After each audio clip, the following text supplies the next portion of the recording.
వెంకటేష్ నోటి వెంట బూతులు రావటం అనేది, అందులో కొంత ఉండటం అనేది అవును ఫస్ట్ టైం చూశారు జనం. అది అవును చూసి షాక్ అయ్యారు. చెప్పాలంటే నిజంగా ఒక షాక్ అయ్యారు అందరికి.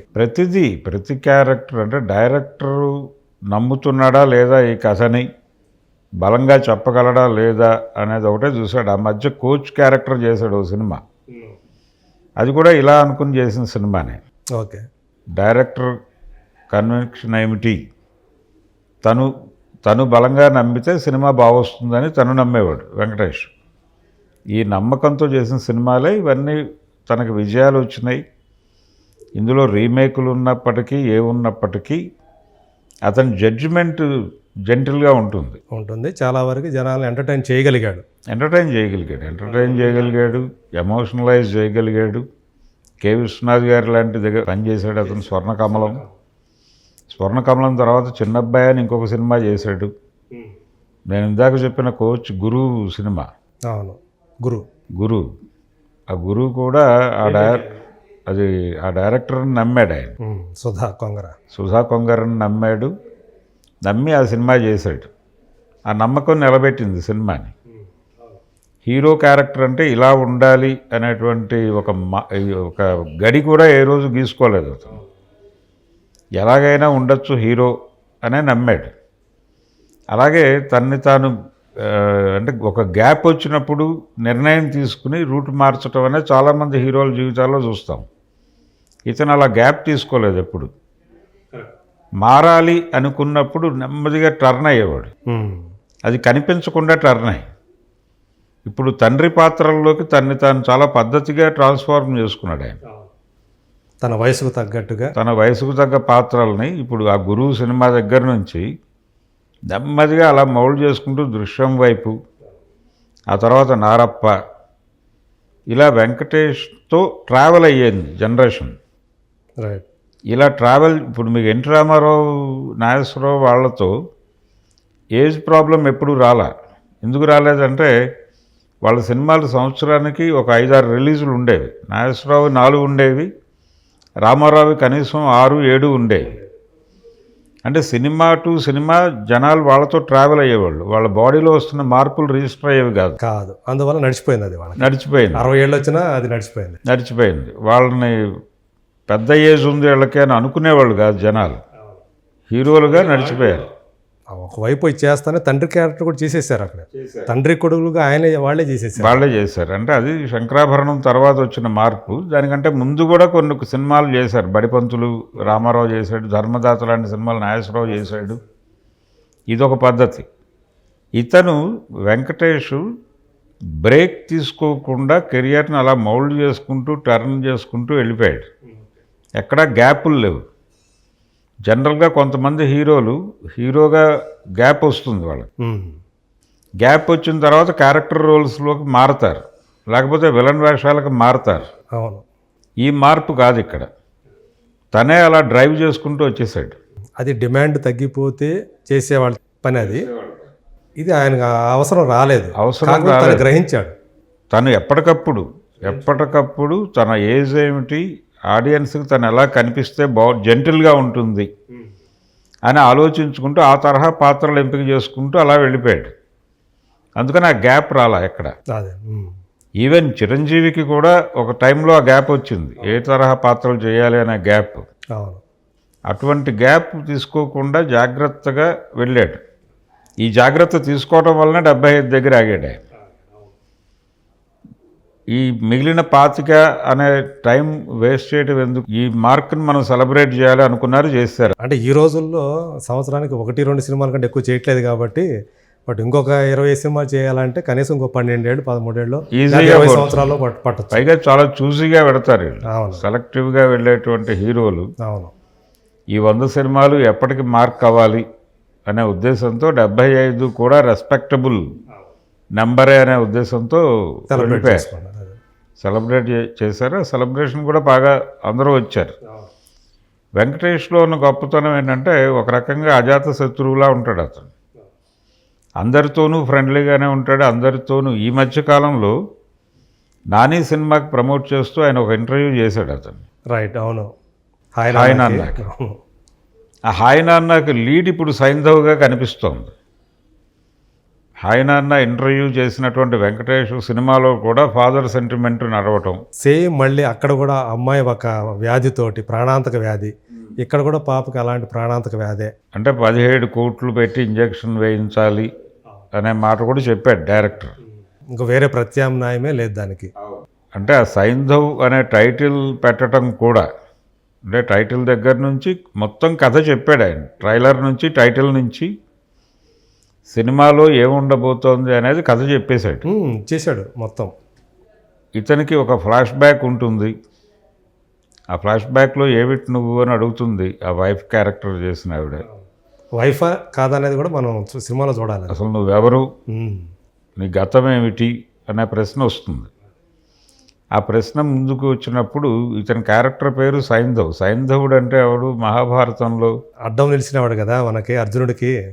అదే ఒక పాత్రను ముగించేయటానికి అర్జునుడు పాశుపతాస్త్రం ప్రయోగించి అతని తల నరుకుతాడు. ఈ తల నరకటం అనే ఎపిసోడ్ కూడా వినిపించింది దానిలో. నా తల నరుకుతావా నువ్వు అనే డైలాగ్ ఉంటుంది వెంకటేష్ క్యారెక్టర్. నా తల నరకాలంటే ముందు మీ తలలు ఉండాలి కదా, తలలు ఉండాలి కదా అని ఒక పంచ్ డైలాగ్ వేసాడు అక్కడ. అవును. ఈ సైంధవుడు దుర్యోధనుడికి బావుమరిది. కౌరవ సైన్యం వైపు నిలబడి ఉంటాడు ఆయన. అతనికి ఒకసారి వాళ్ళు అరణ్యవాసంలో ఉండగా భీముడు అవమానం చేస్తాడు. దానికి ప్రతీకారం తీర్చుకోవటానికి కురుక్షేత్రంలో వీళ్ళతో తలబడతాడు అతను. ఆ తలబడిన క్రమంలో కృష్ణుడి మాయోపాయం చేత చంపగలుగుతాడు ఇతను అర్జునుడు. సో ఈ లైన్లో దుర్యోధనుడికి బావమరిది అంటే ఇతనికి ఫ్లాష్ బ్యాక్లో ఈ సినిమాలో విలన్ చెల్లెలతో కూడా ఏదైనా రొమాన్స్ ఉండే అవకాశం ఉంది. ఒకరు యాక్చువల్గా ప్రస్తావించారు, మరి అంత దూరం ఆలోచించవాకండి అన్నాడు. మహాభారతంలోని సైంధవుడి పాత్రకి ఈ పాత్రకి లింక్ పెట్టవద్దు, అంత దూరం ఆలోచించవాకండి అని చెప్పేసి అన్నాడు అనమాట. కానీ సైంధవ్ అనే పాత్ర మామూలుగా మనకి ఒక నెగటివ్, మహాభారతంలో ఒక నెగటివ్ రోల్. ఆ క్యారెక్టర్ని ఎవరు పెట్టుకోరు, మామూలుగా ఆ పేరు పెట్టుకోరు. హీరోకి ఆ పాత్ర పెట్టడం వెనక ఏదో ఒక కథ ఉంటుంది అనేది అయితే ఉంది. కథ అంటే ఏం లేదు, చాలా క్లియర్గానే ఉంది దానిలో. ఆ ట్రైలర్లో అతను చెప్పిన కథ ప్రకారం అతని గత జీవితం ఒకటి ఉంటుంది. ఆ గత జీవితం, గతంలో అతను ఉన్నటువంటి ప్రపంచం నేరమయ ప్రపంచం కావచ్చు, అందులో ఇతను ఒక సభ్యుడు కావచ్చు. ఆ సభ్యుడైన క్రమంలోనే ఆ ప్రధానమైనటువంటి విలన్ అందులోంచి బయటకు వచ్చి తిరిగి అదే సమూహంతో తలబడే పరిస్థితి రావచ్చు. ఇలాంటి కథలు అనేకం చూసాం కదా పల్లెటూరి పిల్ల నుంచి. మనం అదే ధోరణిలో ఉంటుంది ఈ సినిమా కూడా. కాకపోతే దీనిలో మెడికల్ మాఫియా ఇవన్నీ డీల్ చేయబోతున్నాడు. అదే అంటే ఆ మెడికల్ పాపకి కావాల్సిన 17 కోట్ల రూపాయల ఆ మెడిసిన్ కోసం ఇతను ఏం కష్టపడాల్సి వచ్చింది, ఏం ఎదుర్కోవాల్సి వచ్చింది. అవును, అంటే అందులో ఒక లీడ్ కూడా ఇచ్చాడు. అంటే తను వదిలేసి వచ్చిన జీవితంలోకి వెళ్ళాడు ఈ డబ్బుల కోసం అనే ఒక లీడ్ కూడా. అదేదో ఆత్రేయ గారి పాట ఉంటుంది ఓ సినిమాలో, అక్కినే నాగేశ్వరరావుకి రాశాడు ఆయన. పాతి పెట్టిన పాత బతుకు వలవేస్తోంది అంటాడు. పాతి పెట్టిన పాత బతుకు వలవేస్తోంది, మొదలుపెట్టిన కొత్త జీవితం వెలివేస్తోంది అంటాడు. ఆ టైపులో ఇతను ఏదో జీవితం మొదలు పెడితే మళ్ళీ పాతగా జీవితానికి వెళ్ళాల్సిన పరిస్థితి వస్తుంది. వచ్చినప్పుడు ఆ పాత జీవితం వేసిన వల ప్రకారం వెనక్కి వెళ్ళి అక్కడ ముగించుకుని అక్కడికి వెళ్ళిన టైంలో ఈ మెడికల్ మాఫియా కూడా అక్కడ లింక్ అయి ఉండొచ్చు. అక్కడి నుంచి వీటన్నిటిని ఛేదించుకుంటూ ఈ పాపని సెంటర్గా పెట్టి మిగిలిన డ్రామా అంతా నడుపుతాడు. ఓకే. సో దీనిలో ఫ్యామిలీ ఎంటర్టైన్మెంటు ఉంటుంది వెంకటేష్ ఆడియన్స్ కోసం. అలాగే ఈ పాప తండ్రి మధ్య జరిగేటువంటి ఒక సెంటిమెంటల్ డ్రామా ఉంటుంది. ఆ సెంటిమెంటల్ డ్రామా ఉంటుంది. తండ్రి లేకపోతే నేను లేను అన్నటువంటి డైలాగ్స్ కూడా పెట్టించారు, పాప చేత చెప్పించారు. నువ్వు ఉండవు కదా నాన్న, నాకేం కాదు నాన్న. అది ఆ డైలాగ్స్, ఆ డ్రామా ఉంటుంది. దాంతోపాటు యాక్షన్ ఎపిసోడ్ కూడా చాలా బలంగా ఉంది, వైలెన్స్ కూడా చాలా బలంగా ఉంది సినిమాలో అనేది ట్రైలర్లో చెప్పాడు. అంటే స్ట్రైట్ నేరేషన్ అయి కొంచెం పౌరాణిక రెఫరెన్స్ లేకుండా పెద్ద కమర్షియల్ సినిమాలు వర్కౌట్ అవ్వవు అనే ఒక నమ్మకం మన రైటర్స్కి ఉంది మొదటి నుంచి. ఓకే. మీరు ఏ పెద్ద సినిమా అయినా, ఏ పెద్ద హిట్ సినిమా అయినా తీసుకోండి, దానికి ఒక పౌరాణిక రెఫరెన్స్ ఉంటుంది.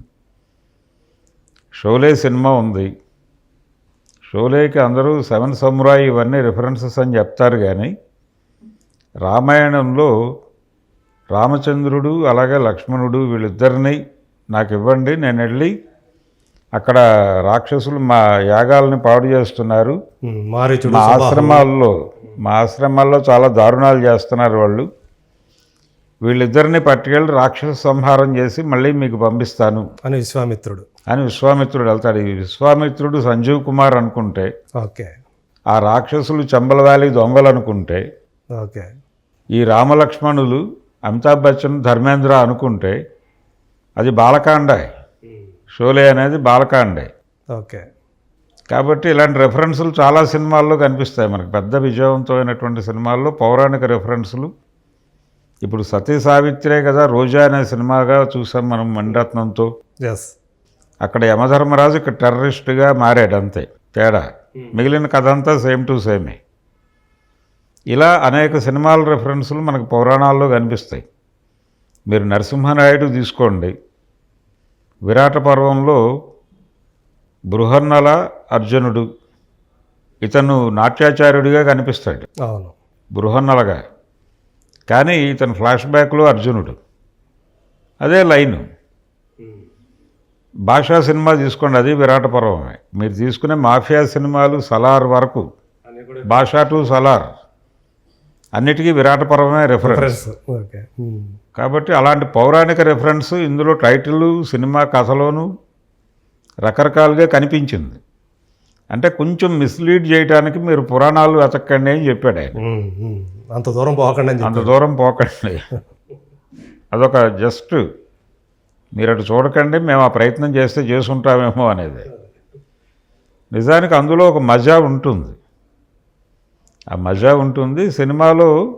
అంటే ట్రైలర్లో ఒక నిజాయితీ కనిపించింది, సైంధవ్ ట్రైలర్లో ఒక నిజాయితీ అయితే కనిపించింది, ఆర్టిస్టులోను డైరెక్టర్లోనూ కూడా, శైలేష్ కొలనులో.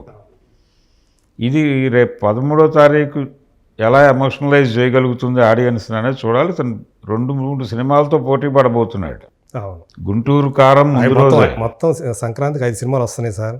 అవును, గుంటూరు కారం అదే రోజు 12వ తేదీ హనుమాను, అది పాన్ ఇండియా లెవెల్లో రిలీజ్ అవుతుంది. అవును, 13 వచ్చేసి సైంధవ్తో పాటు అది కూడా రిలీజ్ అవుతుంది, అది ఈగిల్. అవును, 14 నాసామిరంగా అని నాగార్జున వస్తున్నాడు. అవును, అంటే మొత్తం టోటల్గా 5 సినిమాలు. 5 సినిమాలు తెలుగు నుంచి. అవును, డబ్బింగ్ ఏమన్నా వస్తాయా అనే ఒక ఇది కూడా ఉంది. మేము కట్టడి చేయగలమని చెప్తున్నాడు దిల్ రాజు గారు. అవును, ఈ హనుమాన్ని కూడా వెనక్కి వెళ్ళమని చెప్పాం, జనవరి 26కి వెళ్ళమన్నాం, కానీ వాళ్ళు వినలేదు చెప్పాడు అనే మాట కూడా చెప్పాడు ఆయన.